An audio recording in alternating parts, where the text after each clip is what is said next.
जिगर के पानी प्यार रजाए छो के उन्यारे जिगर के पानी प्यारे रजाए इन जेला जन्नत लिख जी वई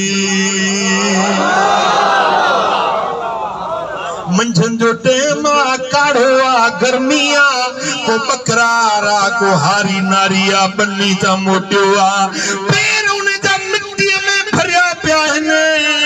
पर उन जे करे उन जी मिड़ी खुश्क थी वैया तू ही कर जो फ्रिज में थथे पानी जो गिलास खणी उन हारी बेचारे के उन्हें धराड़ के उन्हें परदेसी मुसाफिर के पानी जो गिलास प्यार मदीने वालों जो फरमाए तो जन्नत तुझे ला लिख ला लिख ला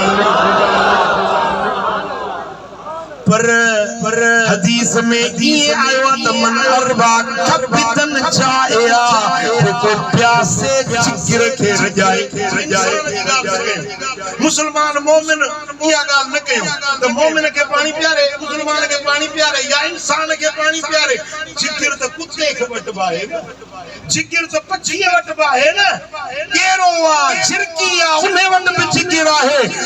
सरकार फरमाए जिगर के रजाए यानी के पक्षी के पानी प्यारे उन्हें जेला जन्नता बिल्ली के पानी प्यारे उन्हें जेला जन्नता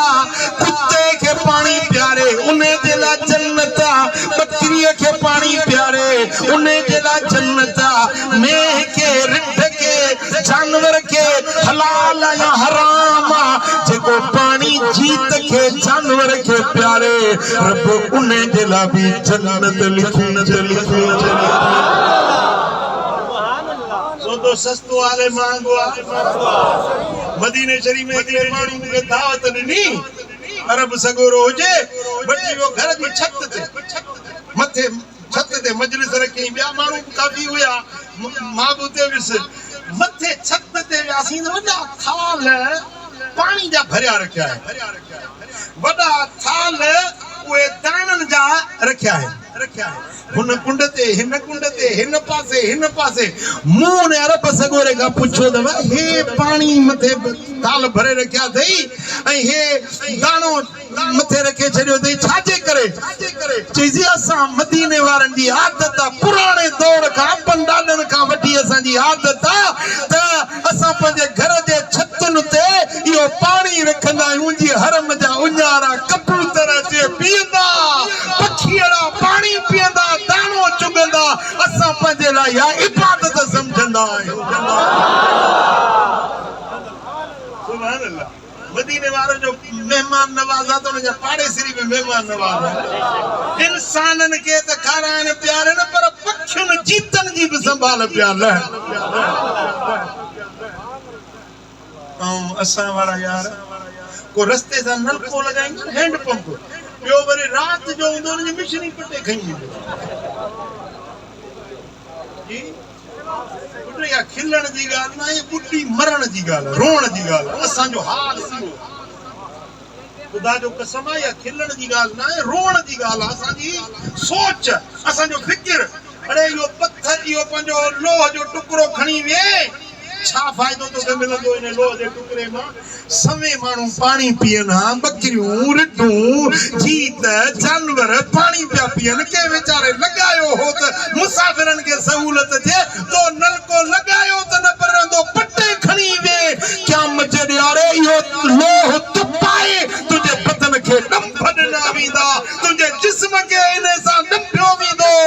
जो तू मुसलमानन जी सहूलत वाली शे खणी वे जुड़ाए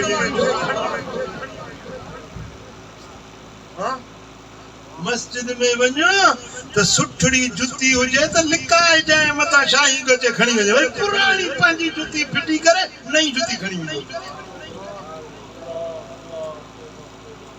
असा जो दोस्त हिकड़ो उनके जन्नत में जाए जे हजरत मखदूम बिलाल साईं जे दरगाह ते आयो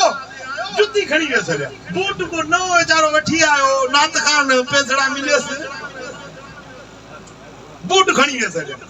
ओ शायर हो जो ओडी मल गजल ठाई मुंजो बूट मखदूम ता व्या खणी यो व्यो वरी व्यो ने ठडी दो थणी बिलाली जा आशिक कंध में गजल पढ़ी दजल कई वञ साॻी जाइ ते ॾिसे त बूट रखियो किथे किथे शायरी में कम ॾेई वेंदी आहे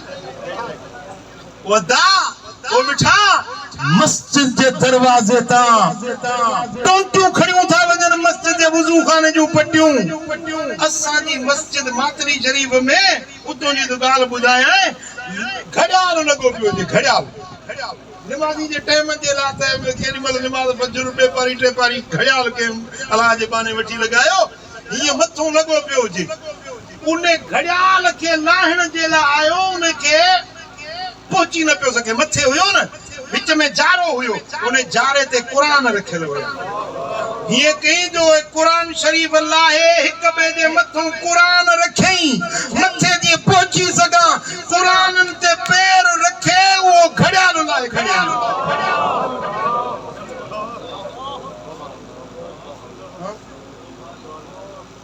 50 रुपया उन वक्त में 75 जो घड़ियाल वो को वठी आयो 50 या 75 रुपया मिठा छा असांजो हाल आ अल्लाह जे क़ुरान खे लताड़े 50 रुपए जी शे खणी वने इन जे अंदर में ईमान बचो यो मुसलमान अल्लाह जे घर में चोरी सब क़ुरान जी बेहुरमती करे ओ मुसलमान पराई शे जे वेझो न वञ कंहिंखे ईज़ाए न कंहिंखे सताए न पुॼो त चङाई कर एहसान कर उञारे खे पाणी प्यार बुखारे खे मानी खारा अल्लाह तोखे जन्नत नसीब